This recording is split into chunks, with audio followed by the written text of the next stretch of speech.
निर्मूलन समितीतर्फे सर्वप्रथम मी तुम्हा सर्वांचे मनापासून आभार मानतो. कारण आज खऱ्या अर्थाने एक आगळा वेगळा कार्यक्रम प्रयोगातून विज्ञान हा तुमच्यासमोर महाराष्ट्र राज्य अंधश्रद्धा निर्मूलन समितीचे कार्यकारी सदस्य प्रशांत कोतकर सर सादर करत आहेत. सर्वप्रथम अंधश्रद्धा निर्मूलन समिती म्हटलं की देव आणि धर्माच्या विरुद्ध असा हा एक फार मोठा गैरसमज निर्माण झालेला आहे. तो पूर्णपणे खोटा आहे. अंधश्रद्धा निर्मूलन समिती ही खूप देवा धर्माच्या विरुद्ध अजिबात नाही. तर मग ही अंधश्रद्धा निर्मूलन समितीचं कार्य काय आहे तर समाजात असलेल्या ज्या काही वाईट प्रथा आहे, बुवाबाजी आहे किंवा आज बुवाबाजी जे करणाऱ्यांकडून जे शोषण केलं जातं समाजाचं त्या विरोधात जनजागृती करणं, आवाज उठवणे हे अंधश्रद्धा निर्मूलन समितीचं कार्य आहे. डॉक्टर नरेंद्र दाभोळकर यांनी 1989 साली अंधश्रद्धा निर्मूलन समितीची स्थापना केली. तेव्हापासून महाराष्ट्रात या भारतामध्ये अंधश्रद्धा अशा पद्धतीने सुरू आहे. तर आता मी तुम्हाला सर्वांचा जास्त वेळ सरांना विनंती करतो की आपण प्रयोगांना सुरुवात करा.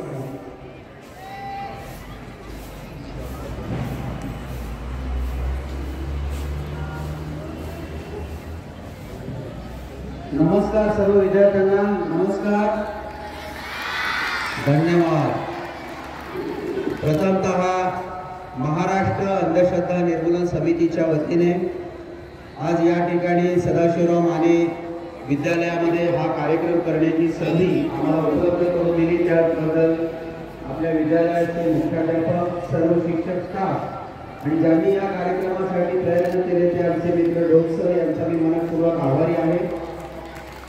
आपल्या शाळेसाठी हे काम सगळं संविधानाच्या चौकटीमध्ये चालतं, संविधानावर आधारित चालतं आणि खऱ्या अर्थाने खरा तो एकची धर्म सांगणारे साने गुरुजी आणि अंधश्रद्धा निर्मूलनाची चळवळ महाराष्ट्रावर पोहोचवणारे डॉक्टर नरेंद्र दाभोळकर या दोघांच्याही विचारांच्या काही पुस्तिका आणि संविधान प्रत शाळेला आम्ही या ठिकाणी भेट देत आहोत. मुख्याध्यापकांना आणि शिक्षकांना विनंती आहे की आपण थोडंसं पुढे यावं आणि संविधानाची प्रत, अंधश्रद्धा निर्मूलनाची काही पुस्तकं आणि साने गुरुजींची पुस्तकं आपण भेट आमच्यातर्फे स्वीकारावी.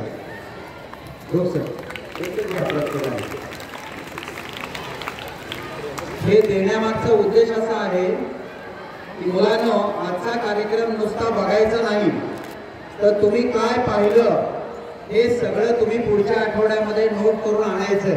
आम्ही हे पाहिलं, आम्ही हे शिकलो आणि साने गुरुजींची जी पुस्तकं दिलेली आहेत त्याच्यामध्ये खरा तो एकची धर्म याच्याबद्दल छान माहिती आहे. ती देखील तुम्ही वाचावी, त्याच्यावरती निबंध लिहा आणि ती सर्टिफिकेट दिलेली आहे ते विद्यार्थ्यांना द्यावं अशी मी या ठिकाणी विनंती करतो. मला वाटतं पाऊस आपल्याला काही साथ देईल असं वाटत नाही. डोकं खरवायचं असं मग काय करायचं? डोकं चालवायचं म्हणजे एकमेकांची डोकी बघायची का? डोकी पडायची नाही. मग काय करायचं? एका शाळेमध्ये मी कार्यक्रम करतो आणि हा प्रश्न विचारल्यानंतर एक मुलगा उठला, गोरापान टोटूने टोक दिशी उठला आणि मला म्हटला, सर म्हटला मी सांगतो डोकं चालवायचं म्हणजे काय. मला काही कळे नाही. एवढंसं छोटंसं पोरगा आणि सांगायला लागलं डोकं चालवा म्हणजे काय. तो म्हणाला, बघा तो काय म्हणाला नीट ऐका. तो म्हणाला, सर विज्ञानाचं युग आहे, 21वे शतक आहे, आता आपण 22व्या शतकाकडे निघालेलो आहे, कॉम्प्युटरचं जग आहे, इंटरनेटचा काळ आहे, जग सगळं असं मुठीमध्ये आलंय आणि अशा काळामध्ये डोकं चालवणं लय सोपं आहे म्हटला. मी म्हटलं कसं काय, जरा सांग मला. त्याने सांगायला सुरुवात केली. तो म्हणाला, सर ज्याचं डोकं चालवायचं आहे ना त्याला दवाखान्यात भरती करून टाकायचं. मला पण काय कळलं नाही, मी पण हसलो. नुसता दवाखान्यात भरती नाही करायचा, चांगला MS डॉक्टर बघायचा आणि मानेपासून त्याचं ऑपरेशन करायचं, हे डोसकं बाजूला काढायचं. म्हणला एक मेकॅनिकल इंजिनियर बघायचा, मस्त मध्ये 4 चाकं त्याला बसवायची, एक मेकॅनिझम बनवायचं, एक सॉफ्टवेअर इंजिनियर बघायचा आणि मस्त मध्ये असा प्रोग्राम बनवायचा, त्याच्यामध्ये चिप टाकून द्यायची आणि जसा प्रोग्राम बनवलेला आहे, जसं रिमोटचं बटन दाबल तसं डोसकं चालतंय म्हणतात. अरे असं डोकं चालवायचंय का आपल्याला? असं डोकं चालवायचं नाही. डॉक्टर नरेंद्र दाभोळकर नेहमी लोकांना सांगत होते की आपल्या समाजाने विज्ञानाची सगळी सृष्टी स्वीकारलेली आहे, पण पण विज्ञानाची जी दृष्टी यायला पाहिजे, जो दृष्टिकोन यायला पाहिजे, तो मात्र आपण घेतलेला नाही. आणि हा दृष्टिकोन कसा घ्यायचा हे सगळं मी तुम्हाला इथं शिकवणार आहे. आवडेल ना शिकायला? चला मग एका गाण्याच्या आधारे आपण हा दृष्टिकोन शिकायचा आहे. आजचं समाजातलं वास्तव काय ते समजून घ्यायचंय. कुठलं गाणं म्हणायचं? सिनेमातलं म्हणायचं का? म्हणायचं सिनेमातलं मध्ये की फुल सगळे. मग एक प्रसिद्ध गाणं आहे सिनेमामध्ये, बघा तुम्हाला आठवतंय का? बघा, खंडेरायाच्या लग्नाला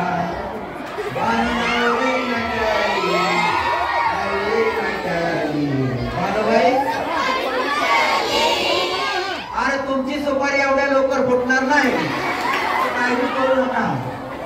अगोदर तुमचं शिक्षण पूर्ण होणं गरजेचं आहे. नंतर तुम्हाला करिअर करायचंय, नोकरी करायची, मग लग्नाचा विचार करायचा आहे. आता गाणं खंडेरायाच्या लग्नाला याच चालीवर आहे, पण गाणं आहे आज समाजामध्ये काय वास्तव आहे अंधश्रद्धेचं हे सांगणारी. म्हणायचं सगळे मिळून माझ्या मागं म्हणणार ना सगळे? सगळ्यांनी म्हणायचं, कुणी शांत बसायचं. गाण्याचे बोल आहेत, माझ्या भारत देशात. असंच मोठ्या आवाजात म्हणायचंय, सगळ्यांना ऐकू गेलं पाहिजे. माझ्या भारत देशात कोणी कितीही शिकला, कितीही शिकला, साधं विज्ञान विसरला.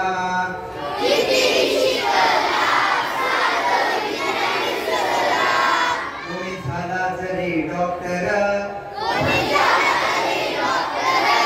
त्याच मन भीतीचं घर. त्यानं लिंबू मिरची बांधली, दवाखान्याच्या दारावर. गुण येईना रोग्याला, सांगे बाहेरच बघायला. सांगे बाहेरच बघायला, साधं विज्ञान विसरला.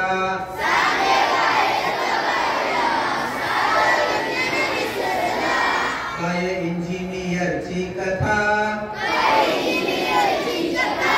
त्याची वास्तू पुरुष देवता.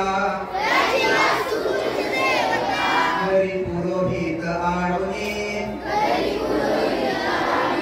घरी वास्तूची शांतता.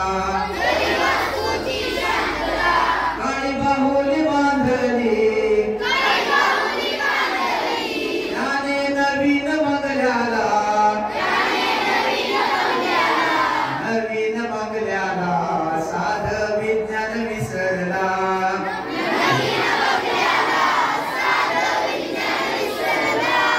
माझ्या शेजारचा तो गणू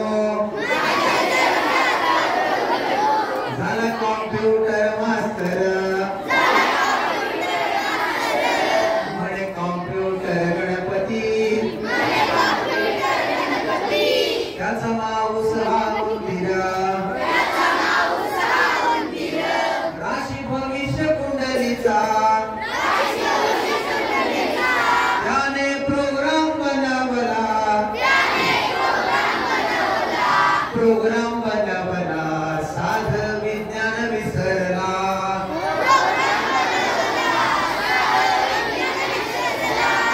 देशाचा अंतराळवीर जरी गेला तो चंद्रावर, आणि येताच धरतीवर. त्याच्या मनी एक विचार, कधी येईल संकष्टी, मला उपवास धरायला. मला उपवास धरायला, साधं विज्ञान विसरला.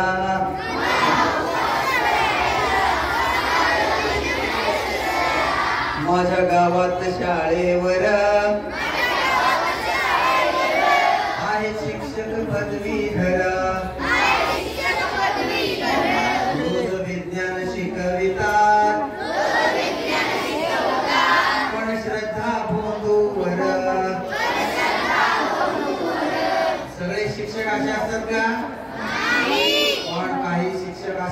भेटले महाराष्ट्रामध्ये फिरत असताना एका बाजूला विज्ञान शिकवतात आणि दुसऱ्या बाजूला मात्र कुठल्या तरी बाबा बुवा मांत्रिकाच्या नादाला लागलेले असतात। राशी भविष्य कुंडलीचा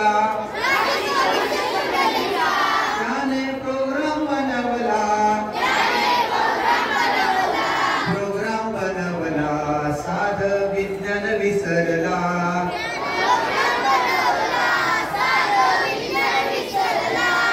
पदवीने उच्च शिक्षण झाले कमाईचे साधन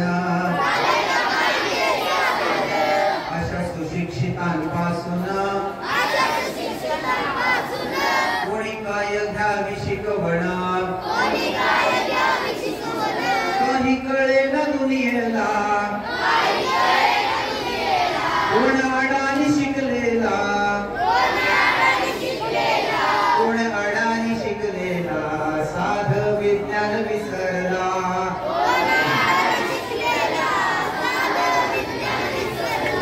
माझ्या भारत देशात कोणी कितीही शिकला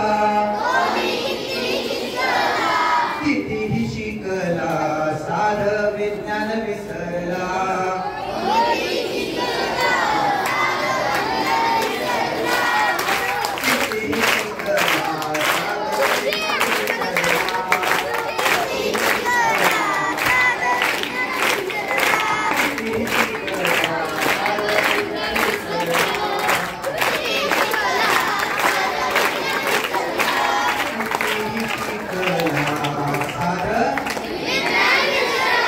सिद्धीसाठी जोरदार टाळ्या होत्या। सिद्धी हे पाणी दे का बघ जरा बघ पाणी दे का बघा सिद्धी किती हुशार आहे असं वाटतं पाणीच आहे।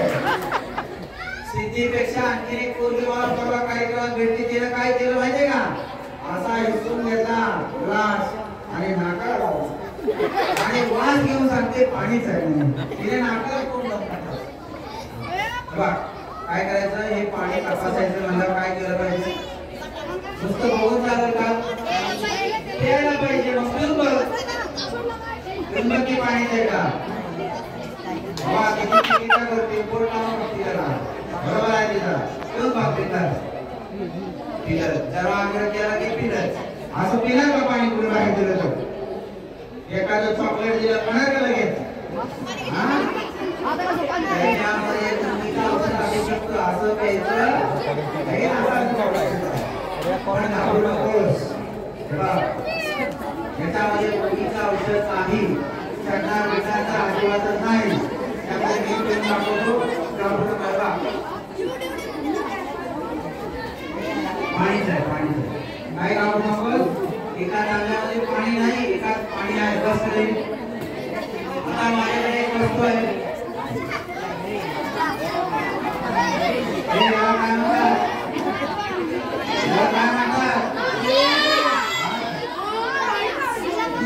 चिमणी म्हणतात चिमणी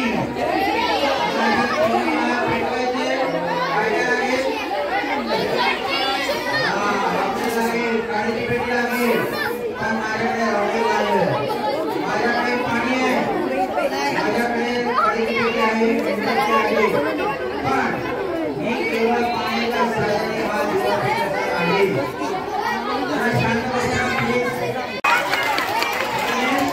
पाणी पिऊन बसलं आता चिमणी कशी तपासायची जाऊ मग कशी तपासणार तेव्हा तुला सांगतो कशी तपासायची हे टोपण घ्यायचं हे टोपण असं घ्यायचं असं बघायचं जरा सगळे विद्यार्थी आलेले आहेत का असं बघायचं नंतर ही चिमणी घ्यायची तुला बघायचं त्याला असं उलट करायचं आणि ही बसण्यात आलेली हळदीची कवटीची काठी आहे हे याच्यावर फिरवायची करायचं जर काही दाखवलेलं असेल तर निघून जाईल बघ जरा सगळे दिसतात का पुरी वेळच बघ तुला काय काठी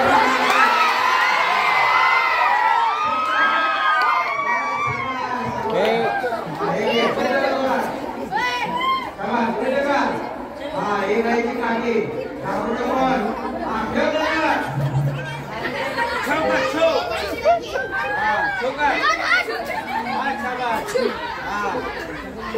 हे पाणी तुला देतो पण असं समजायचं हे हॉटेल आहे काय समजायचं हॉटेल आहे आणि हे या खेळामध्ये भरायचं किती भरायचं अर्धा दिवा भरायचा किती बरं बघा त्याला हात खर्च काढायला वेळ आहे हात खर्च काढते जेव्हा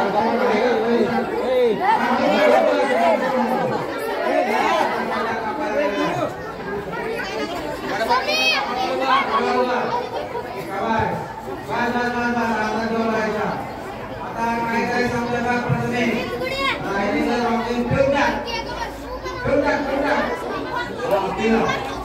आता ज्या दिव्यामध्ये मी पाणी भरलेलं आहे असा दिवा प्रज्वलित करायचा शिक्षकांना विनंती करतो किंवा एक विद्यार्थी कुठे या कुठेतरी जवळ आहे शाबास आता हा निधी कसा याच्यामध्ये आपण पाणी भरलेला वाद नाहीये या काळीच्या पेटीच्या सहाय्याने दिव्याला पेटवायचं आहे बघूया जर दिवा पेटला तुम्ही सगळे नशिबान आहात दिवा जर पेटला नाही तर लई मोठी करणी उद्योग झालेली अक्षर अर्थ आहे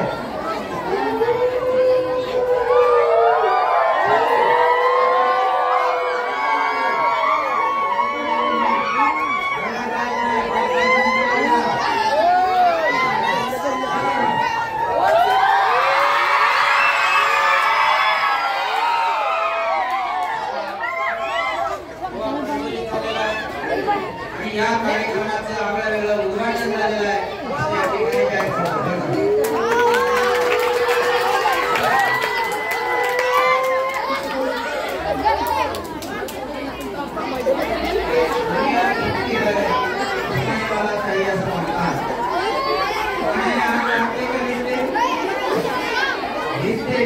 तर या ठिकाणी पाण्याने आग लागलेली आहे ती आग कशी लागली असेल याचा विचार तुम्ही करून ठेवा मी तुम्हाला कार्यक्रमाच्या शेवटी हे सगळं सांगणार आहे याच्यामध्ये विशेष सुरुवात आहे याच्यामध्ये हस्तकलेची सुविधा आहे विज्ञान माहिती का ही सुरुवात आहे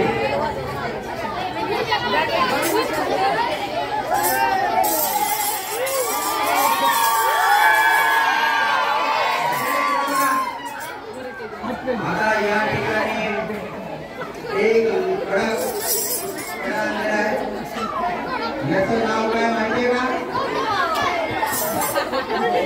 याचं नाव आहे लंगर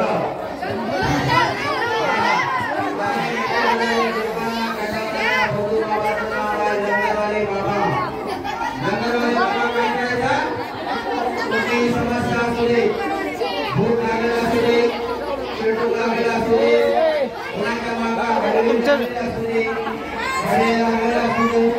सरांना दाखवूया कुठलाही प्रश्न असू दे समस्या असू दे हा लंगर कसा सोडवला जातो 10 सेकंद वेळ देणारे आपल्याकडे वेळ कमी आहे 1 2 3 म्हटलं की सुरू करायचं तुम्ही सगळ्यांनी एक ते लहान तुम्हाला एक ते लहान तुम्हाला सगळ्यांनी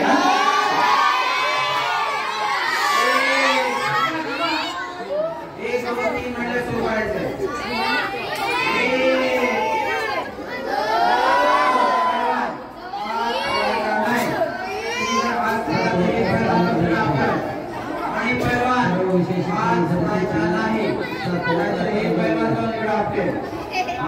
सुरू करायचं का 1 2 3 सुरू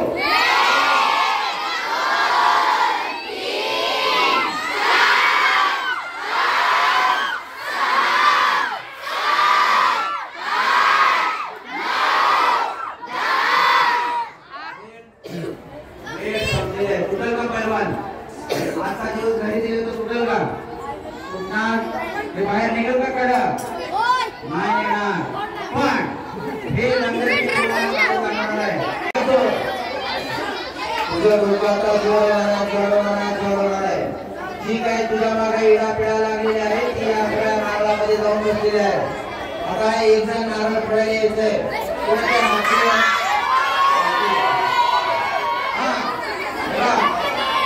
एका तंत्रात नारळ फोडला पाहिजे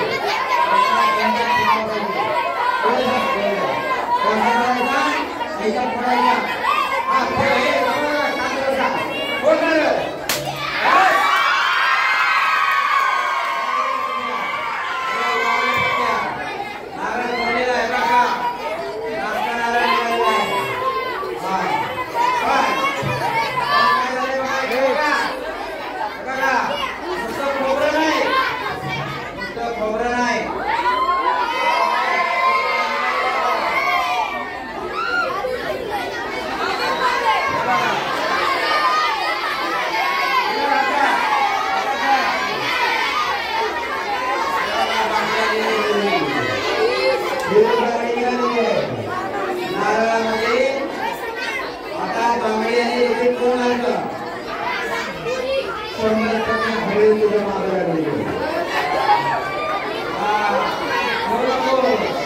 मी त्याच्या उपाय पण माझ्याकडे आहे, काही काळजी करू नको. मी जे काय हळू तुझ्या मागे लागलेली आहे ती सगळे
अभ्यास न करता पास व्हा असे मांत्रिकांनी सांगतात.